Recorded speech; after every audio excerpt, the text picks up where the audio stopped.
नमस्ते दोस्तों, भारत माता की जय।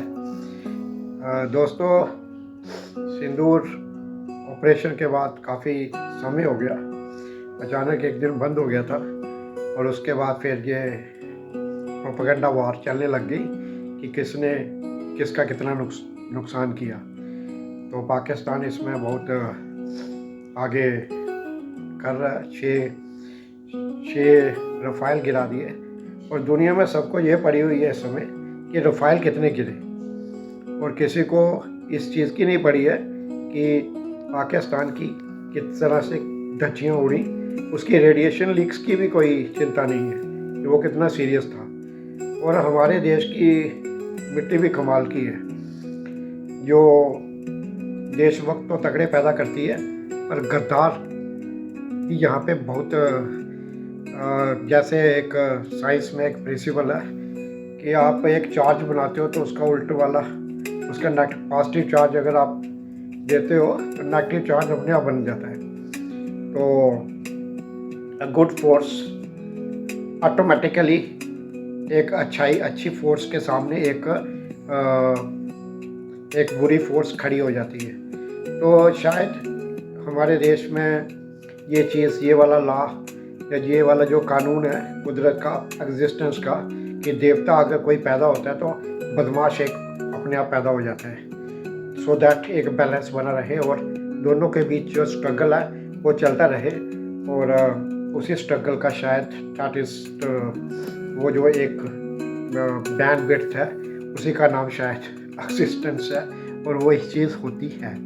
अब बात यहाँ पे ये पहुँची है कि हमारे देश के गद्दारों को ज़्यादा ज़रूरत पड़ी है। दुनिया में किसी को चाहिए हो चाहे ना हो, पर इनको ज़्यादा ज़रूरत है किस चीज़ की, कि रफ़ाइल कितने गिरे, रफ़ाइल कितने गिरे।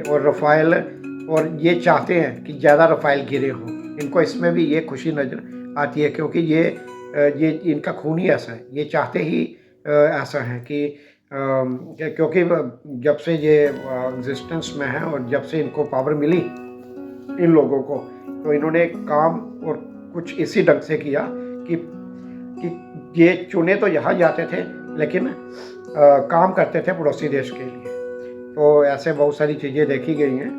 तो इस मसले में भी यही हो रहा है कि इनको चाहिए कि रफ़ाइल कितने गिरे।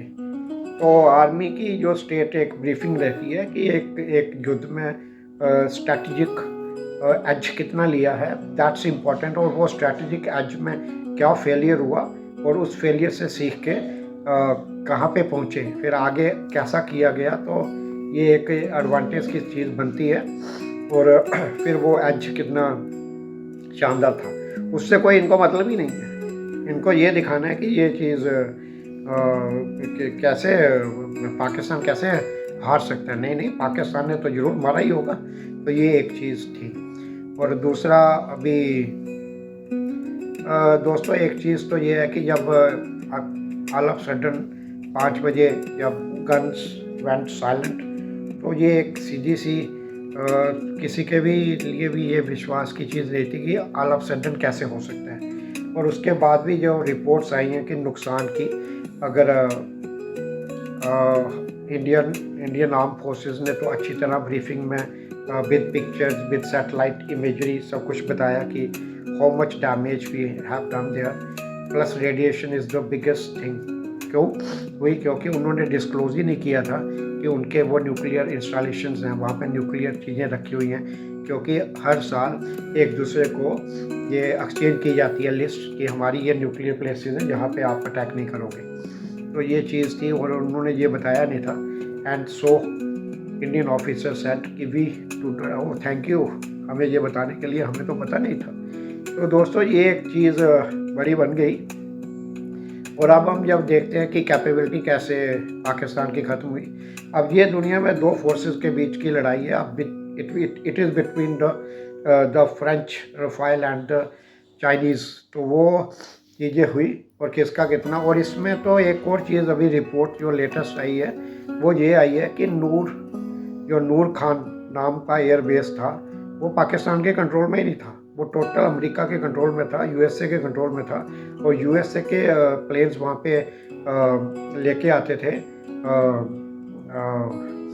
मिलिट्री मटेरियल लेके आते थे और वो पाकिस्तान को डिस्क्लोज तक नहीं करते थे कि क्या मटेरियल लेके आए हैं। तो स्ट्रैटेजिकली वो एक नूर खां का जो बेस है वो पाकिस्तान यूज़ करता था और यूज़ करता था। और कई बार पाकिस्तान की मतलब देर आर रिपोर्ट्स कि पाकिस्तान फोर्सेस और अमेरिकन जो वहाँ पे इस्टेब्लिश्ड थे उनके बीच एक छोटी मोटी झड़प भी हो जाती थी, क्योंकि वो पूछते थे कि भाई इसमें क्या आया है, तो वो बताते नहीं थे कि इसमें आया क्या है। तो ये चीज़ भी एक देखने में आई है। तो जब इंडिया ने नूर खान एयरबेस पे अटैक किया तो उसमें नूर खान एयरबेस पे जो बड़ा लॉस हुआ तो दैट उसने घंटियाँ बजा दी और वो जो चीज़ है वो एक अमेरिका को अच्छी तरह से अच्छी मार वहाँ पड़ गई अमेरिकन इंटरेस्ट को। और पाकिस्तान को जो तो लगा वो वाकई उसके पास तो कुछ रास्ता बच ही नहीं गया था, क्योंकि वो तो दिमाग तो उनका इस एरिया में होता नहीं है। वो दिमाग की कमी तो उनको गिफ्टेड है कि दिमाग कम होना, तो वो चीज़ वो करते नहीं। उनको लगता है कि उनकी उससे ही हो जाएगा, तो वो बॉर्डर पे जाएंगे तो कुछ भी कर लेंगे, बट दे कांट यूज़। वो अपनी स्ट्रैटेजिक पोजीशन या अपने इक्विपमेंट को उस तरह से दिमाग से या एक प्लान करके यूज़ करना वो उनके बस की बात है नहीं। तो अच्छी मार पड़ गई पाकिस्तान को। और इसमें जो बदमाश निकल के आया वो आ गया यूएसए। और दुनिया में हालात भी अब इस ढंग से हो रहे हैं। उधर जेलेंस्की का दिमाग ख़राब हुआ पड़ा है और इधर ईरान का दिमाग ख़राब हुआ पड़ा है। सबको दादागिरी तो करनी है। और अब कुल मिला के आज की डेट में देखते हैं तो रशिया और यूक्रेन, जो कि कई साल हो गए, 3 साल हो गए से एक दूसरे को लड़ ही रहे हैं। और इंडिया का तो इधर 3.5 दिन में पाकिस्तान का कैपेसिटी ख़त्म हो गई लड़ने की, क्योंकि वो तो अपने आप को कब के दिवालिया और इधर उधर से भीख मांग के काम अपना चला रहे हैं। तो दोस्तों कुल मिला के अब ये जो सीन बन रहा है, अब भारत के ये जो पाकिस्तान से लव इन रिलेशनशिप रखते हैं, प्रेम का संबंध रखते हैं, उनको चाहिए कि राफेल पाकिस्तान ने कितने गिराए। ये उनके लिए बहुत इम्पोर्टेंट है। उनके लिए ये इम्पोर्टेंट नहीं है कि how to stand together in this hour, इस कंट्री में, इस समय। और पाकिस्तान ने जो बदमाशियाँ करके रखी हुई हैं 40-50 सालों से, और पाकिस्तान क्या, ये पाकिस्तान बदमाशियाँ तो कर ही नहीं रहा है। हमारे एनालिस्ट भी मैं देख रहा हूँ कि वो ये कहते हैं कि this problem started with the building of Pakistan, जो 1947 में हुआ। तो ये चीज़ पाकिस्तान के बनने से शुरू नहीं हुई है। Pakistan is the result of this thing. तो ये बहुत पहले से शुरू हुई है। इसकी दिस इज़ द डॉक्ट्रिन, ये बहुत पहले से चल रही है, लगभग 1500 साल पहले से। तो हमें इसको एक इंटायरिटी में देखना पड़ेगा, सो दैट अगर लास्टिंग सोल्यूशन हमें चाहिए। अदरवाइज हम पाकिस्तान करते रहे तो वन पाकिस्तान इज़ गॉन, तो एक दूसरा पाकिस्तान आ जाएगा। बट वो चीज़, दिस इज़ एन आइडियोलॉजिकल वार, वो रहेगी। और पाकिस्तान इज़ यूजिंग, अमेरिका सोच रहा है कि वो पाकिस्तान को यूज़ कर रहा है, पर Pakistan is using America and China. So सभी एक दूसरे को अंडरस्टैंड कर रहे हैं, करने रहे एक दूसरे को इस्तेमाल करने के चक्कर में। अब कौन किसको कहाँ कैसे इस्तेमाल हो गया तो कुछ समझ इनको भी नहीं आ रहा है। और कुल मिला के वो क्या हुआ वो अभी तक पता नहीं चल पाया है कि what actually led to this silencing of guns। कोई एक मेजर थिंग हुई है जो भी that is still to come out।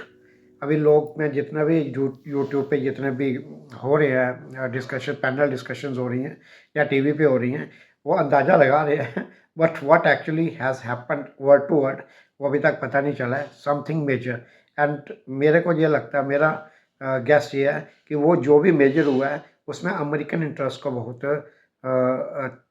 तगड़ा लॉस हुआ है। धन्यवाद दोस्तों। भारत माता की जय।